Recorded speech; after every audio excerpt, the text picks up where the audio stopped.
When I heard that Kim Raver was playing the editor-in-chief of a groovy fashion magazine, we thought, oh, we've got to invite her in for the day. What fun. Hi, I'm Joanna Coles. I'm Raver. Hi. And we're very, very excited to see the pilot. I'm told it's brilliant. It's just a great combination. It's great. I mean, it's great for men and women, but it's so nice to see strong, smart, but also sexy women, funny. Right. Please, mother. He fired that shot hoping I would get all flustered and emotional and then have support for his sexist argument. Try these. Kim Raver, you know, obviously she's the editor-in-chief on the show, which, you know, we obviously connected with, but also she is a powerhouse herself. You know, she was on Third Watch, she was on 24, she was on The 9. She's kind of adept at dealing with all these different situations and scenarios that are thrown at her. Fashion, the goal, it seems like, is to seem effortless, which it does, and then I come here and I see how many different departments and different things and how complex it is. I have a whole new respect for it. A couple days before the shoot, we talked about different scenarios that an editor-in-chief would be in. For example, looking over film with photo editors, looking over a run-through in the fashion closet, just sort of scenarios that Joanna would be in. We place Kim in those same scenarios. It was hard to sort of recreate the feeling of what it's like to be at a magazine. Sometimes, as glamorous as our jobs are, they're still just work, and they're not that glamorous all the time. But getting in the fashion closet with Kim Raver was a lot of fun because there were some really great, outrageous clothes to be looking at. And it was nice to sort of mock chaos and just have a little bit of fun with that scene. We wanted to give her a character base as the editor-in-chief of Marie Claire magazine. So we decided, we sort of broke down the different elements that sort of make up the typical day and sort of narrated them. She came in with a dresser, Amanda Ross, one of the show's stylists. So that was great fun for me to see what someone else's perception of how I should be dressing. I wanted Kim to dress in a sophisticated way that where she felt empowered. Whenever I accessorized her and put her together, whether it was in a dress or, which she wears a lot of dresses and looks fantastic in, I wanted her to feel like Nico Riley. It was the first time she'd really come into a magazine, so it was a bit like a research trip for her that she hadn't quite planned. She's a very interesting, smart actress. We have many stories that were very similar. It's very empowering watching Joanna. It's sort of an air about her that I hope to bring back to Nico. I think just watching how she runs the ship, you know, and it's just sort of such class, such grace, such intelligence, and very womanly at the same time, which is so nice. And we just really had a fun day. If she wants to come back anytime, she's very welcome. I think my staff thought she was much gentler than I am.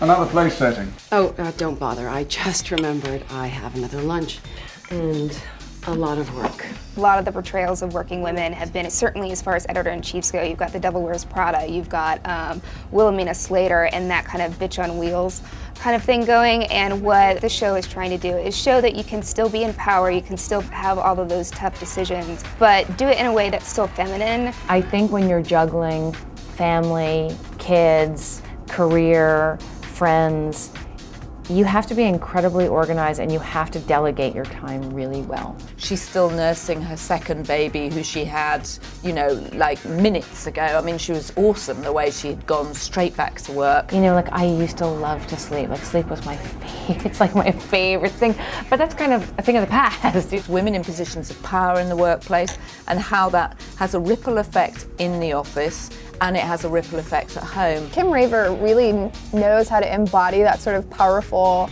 woman who's stylish. It is nice to kind of feel like, even though I'm a new mom, that I can, you know, sort of pull it together. I think for the working women, the fastest way to get dressed and look great and look sophisticated and well-groomed is to buy a dress or 10 of them. Hopefully people will watch the show and think, oh, I didn't know I could put that belt on that dress. I want this show to give women the confidence to experiment. If you know that you're going to be pressed for time in the morning, you know, you've got to send your kids off to school and you have an early interview or an early breakfast, then, you know, try not to wash your hair that morning. Try to wash your hair the night before, blow it out, and maybe even set it. Kim's favorite things to work with is she likes to be sexy.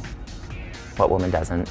She likes to be a little glamorous without looking like she's tried too hard. Almost like a disheveled elegance. The makeup artist from Lipstick Jungle really wanted to play up Kim's really beautiful green eyes. Her stylist on the show loves purple, and I love using purples on her eyes.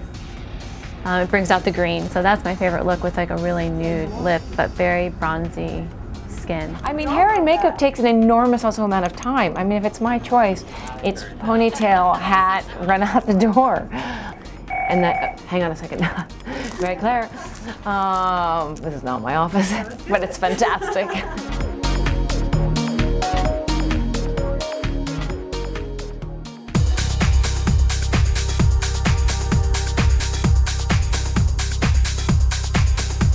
Hi, we're here today at the Time Warner Center, and we're talking to women about what it takes to get ready in the morning. What does it take for you to get ready in the morning? Is it rough? I always have to leave with mascara on. I don't know what it is, but as long as I have mascara on, I'm okay. It takes about an hour and 15 minutes.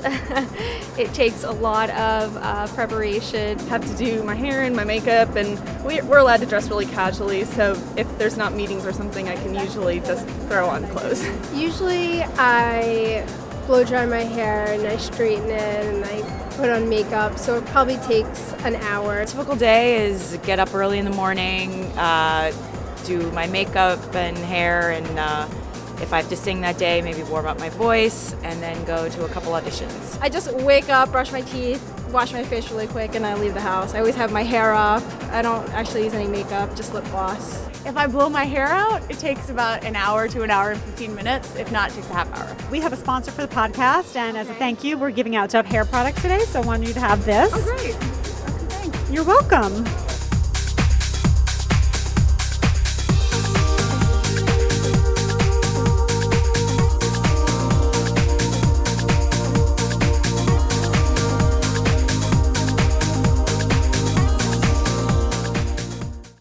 Did you know 8 out of 10 women have damaged hair? Did you know new Dove can repair it? The new Dove therapy system is different because it contains a precious repairing serum. It repairs damage strand by strand and brings out the beauty in your hair every morning. Try the precious repairing serum in the new Dove therapy system. Goodbye damage. Good morning, beautiful hair. When I started writing Sex and the City in 1994, that really was my life. I was single, I was in my early 30s, all of my girlfriends were single, and it was the same thing with Lipstick Jungle. I kind of looked around and I thought, wait, all of my girlfriends from my Sex and the City days are now super successful.